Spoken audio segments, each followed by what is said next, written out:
Assalamualaikum warahmatullahi wabarakatuh. Perkenalkan, nama saya Nurul Ulfa dari Prodi Manajemen atas sekolah saya, Sekolah Tinggi Ilmu Ekonomi Makassar Maju. Sebelum saya membahas tentang etika bisnis, jangan lupa di subscribe and like and share di YouTube channel Nurul ya. Saya akan menjelaskan tentang etika dalam kegiatan produksi dan pemasaran. Etika dalam kegiatan produksi ada pengertian etika produksi dan etika pemasaran.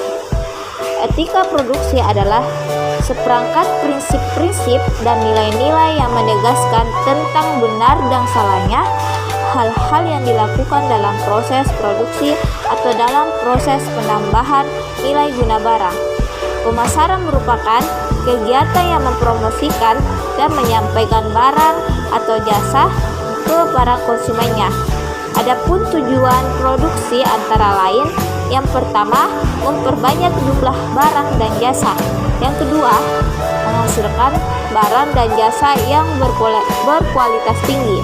Yang ketiga, menggantikan barang-barang yang rusak atau habis. Yang keempat, memenuhi pasar dalam negeri untuk perusahaan dan rumah tangga. Yang kelima, memenuhi pasar internasional. Yang keenam, meningkatkan kemakmuran. Adapun etika dalam kegiatan produksi dan pemasaran. Etika dalam produksi barang dan jasa. Etika dalam kegiatan pemasaran. Sekilas mengenai pemasaran. Dan saya akan menjelaskan lagi tentang etika bisnis dalam bisnis global. Yang pertama itu konsep bisnis dalam globalisasi ekonomi. Ekonomi global. Istilah globalisasi secara sederhana dipahami sebagai proses pengintegrasian ekonomi nasional bangsa-bangsa ke dalam suatu sistem ekonomi global. Proyek-proyek atau pekerjaan secara globalisasi terjadi ketika disetujuinya perberlakuan secara global suatu mekanisme perdagangan melalui pencipta kebijakan atau free trade dalam bulan April tahun 1994. Isi dalam perjanjian tersebut dikenal dengan nama GATT, General Agreement on Tariff and Trade. Nah, adapun lingkungan bisnis dalam ekonomi global, ada beberapa indikator-indikator dalam lingkup bisnis secara global sebagai berikut. Yang pertama, menjamur sejumlah pesaing baru. Yang kedua, tekanan-tekanan untuk meningkatkan kualitas dan produktivitas. Yang ketiga, kesempatan-kesempatan baru. Yang keempat, deregulasi. Yang kelima, keragaman tenaga kerja. Yang keenam, sosial politik, hukum. Adapun dampak globalisasi terhadap organisasi dan manajemen lokal. Menumpukan Indonesia tidak ikut dalam proses globalisasi, walaupun bisa menolak, namun tidak mudah karena globalisasi merupakan sebuah kenyataan yang tidak bisa dihindari. Apalagi negara kita sudah terlibat utang dan juga masih memerlukan pinjaman dari negara-negara yang notabene tergabung dalam WTO, di mana kita juga menjadi anggotanya. Saya lanjut lagi pembahasan tentang etika bisnis dalam manajemen atau bisa dibilang SDM. Adapun pengertian sumber daya manusia. Pada umumnya ada 3 macam pengertian maupun definisi dari sumber daya manusia atau SDM, yaitu yang pertama, sumber daya manusia adalah manusia yang bekerja di lingkup suatu organisasi atau disebut personel atau tenaga kerja, pekerja atau karyawan. Yang kedua, sumber daya manusia adalah potensi manusiawi sebagai penggerak organisasi dalam mewujudkan eksistensinya. Yang ketiga, sumber daya manusia atau SDM adalah potensi yang merupakan aset dan berfungsi sebagai modal atau non-material ataupun non-finansial dalam organisasi bisnis yang dapat diwujudkan menjadi potensi nyata atau real secara fisik dan non-fisik dalam mewujudkan eksistensinya organisasi. Adapun fungsi manajemen atau bisa dibilang SDM. Yang pertama, fungsi linit. Yang kedua, fungsi koordinatif. Yang ketiga, fungsi staf. Adapun fungsi manajemen sumber daya manusia seperti halnya fungsi manajemen umum, yaitu yang pertama, fungsi manajerial atau perencanaan planning, perorganisasian atau organizing, pengarahan atau directing, pengendalian atau controlling. Yang kedua, fungsi operasional, pengadaan tenaga kerja atau pengadaan atau bisa dibilang dengan SDM recruitment, yang pengembangan atau development, kompensasi atau compensation, interagasian atau interagation, pemelihara atau maintenance, pemutusan hubungan tenaga kerja atau separation. Adapun saya yang akan membahaskan tentang etika bisnis dalam teknologi informasi. Pengertian etika, nilai, norma atau aturan mengenai sesuatu hal yang baik dan buruk, benar atau salah yang dianut oleh golongan masyarakat. Etika bisnis atau pemikiran atau refleksi tentang moralitas dalam ekonomi dan bisnis. Teknologi informasi adalah pengertian umum untuk berbagai jenis teknologi yang bertujuan mampu manusia untuk mempermudah dalam membuat atau mengubah, menyimpan, mengomunikasikan atau menyebarkan informasi. Adapun jenis-jenis etika yang ada dalam teknologi informasi yaitu bentuk hubungan seseorang profesional dengan klien pengguna jasa. Misalnya pembuatan sebuah program aplikasi, seseorang profesional tidak dapat membuat program semaunya. Ada beberapa hal yang harus ia perhatikan seperti untuk apa program tersebut nantinya digunakan oleh klien. Ia dapat menjamin atau keamanan atau security sistem kerja program aplikasi tersebut dari pihak-pihak dan mengacaukan sistem kerjanya. Misalnya hacker, cracker, script, hidrat, cyber, trosit, spam, dan lain-lain. Adapun jenis etika yang ada dalam teknologi informasi, yang pertama, menghindari dan tidak mempublikasikan informasi yang secara langsung berkaitan dengan masalah pornografi dan nulisme dalam segala bentuk.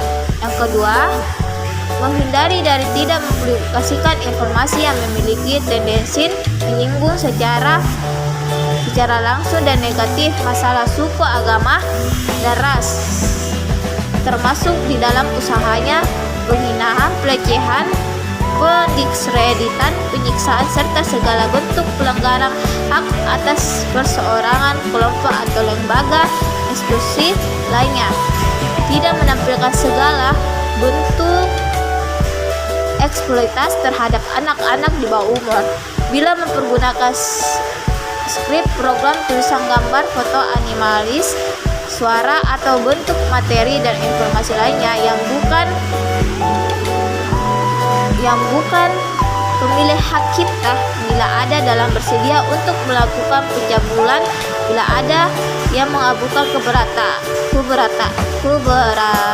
serta bertanggung jawab atas segala konsekuensi yang mungkin timbul karenanya.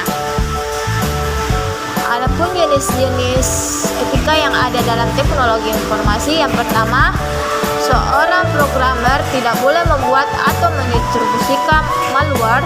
Yang kedua, tidak boleh menulis kode yang sulit diikuti dengan sengaja. Yang ketiga, tidak boleh menulis dokumentasi yang dengan sengaja untuk membingungkan atau tidak akurat. Yang keempat, tidak boleh menggunakan ulang kode dengan hak cipta kecuali telah membeli atau meminta izin. Yang kelima, tidak boleh mencari keuntungan tambahan dari proyek yang didanai oleh pihak kedua tanpa izin. Yang keenam, tidak boleh mencuri software khususnya development tools. Yang ketujuh, tidak boleh menerima dana tambahan dari berbagai pihak eksternal dalam suatu proyek secara bersamaan kecuali mendapatkan izin.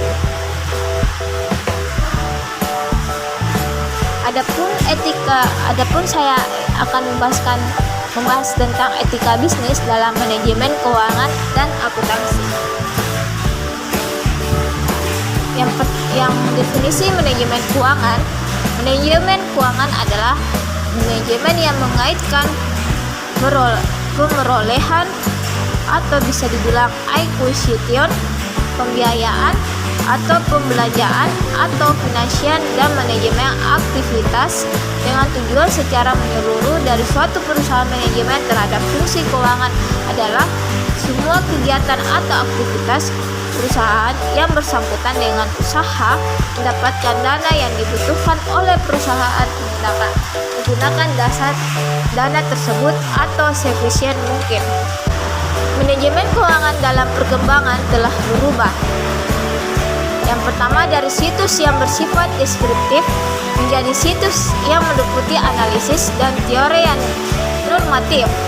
Dari bidang yang meliputi penggunaan dana atau alokasi dana menjadi manajemen dari aktiva dan penilaian perusahaan di dalam pasar secara keseluruhan. Yang kedua, dari bidang yang menekankan pada analisis eksternal perusahaan menjadi bidang yang menekankan pada pengambilan keputusan dalam perusahaan. Adapun peran manajemen keuangan dalam perusahaan atau peluang karir dalam manajemen keuangan. Yang pertama, bertanggung jawab terhadap 3 keputusan pokok manajemen keuangan: memperoleh atau acquisition, pembiayaan atau pembelanjaan finansial, dan manajemen aktivitas secara efisien. Yang kedua, meningkatkan pertumbuhan ekonomi sehingga kesejahteraan masyarakat meningkat. Yang ketiga, menghadapi tantangan dalam mengelola aktivitas secara efisien dalam perubahan yang terjadi pada persaingan perusahaan, perekonomian dunia yang tidak menentu, perusahaan teknologi, dan tingkat inflasi dan menggunakan yang berfluktuasi. Adapun fungsi-fungsi manajemen yaitu yang pertama, fungsi penggunaan dana atau bisa dibilang allocation atau off-point, keputusan investasi atau capital budgeting information, pembelanjaan aktif, bagaimana menggunakan dana secara efisien, alokasi ke atau AT aktivitas real. Adapun lingkup manajemen keuangan adalah suatu ruang lingkup kegiatan perusahaan dalam mengelola keuangan secara optimal dengan sumber daya keuangan yang terbatas, tapi dapat didaya gunakan secara efektif dan efisien dalam mencapai keuntungan yang optimal sesuai dengan tujuan perusahaan.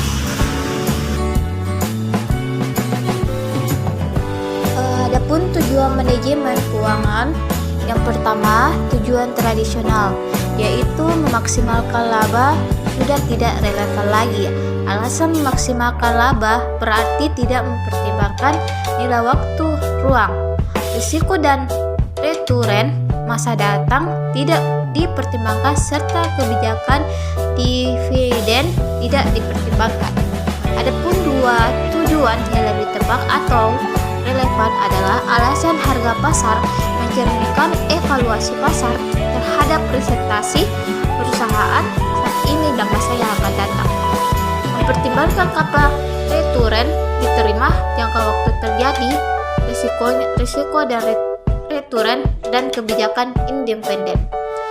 Adapun peran akuntansi dalam corporate governance, akuntansi atau accounting adalah sistem informasi yang menghasilkan laporan atau financial statement kepada pihak-pihak yang berkepentingan atau stakeholder mengenai aktivitas ekonomi dan kondisi perusahaan. Adapun prinsip-prinsip dasar akuntansi. Akuntansi keuangan menggunakan prinsip akuntansi yang berlaku umum dalam membuat laporan.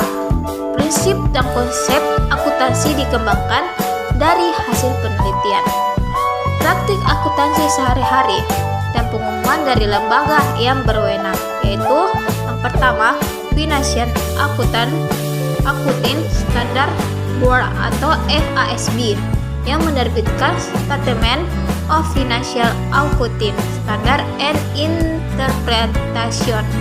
Yang kedua, Ikatan Akuntansi Indonesia atau IAI. Baik, saya akan melanjutkan bahasan tentang pengertian pengembalian keputusan yang etis.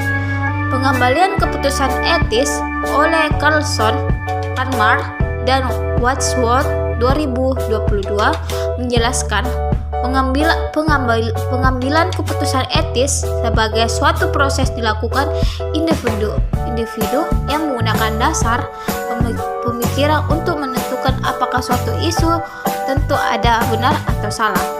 Adapun faktor-faktor yang mempengaruhi pengembalian keputusan yang etis. Yang pertama, perkembangan moral. Fase ini adalah fase yang mengevaluasi kemampuan seorang untuk menilai apakah ia benar secara moral. Semakin besar pengembangan moral seseorang, maka semakin sedikit ia akan bergantung pada pengaruh luar sehingga ia lebih cenderung berperilaku etis.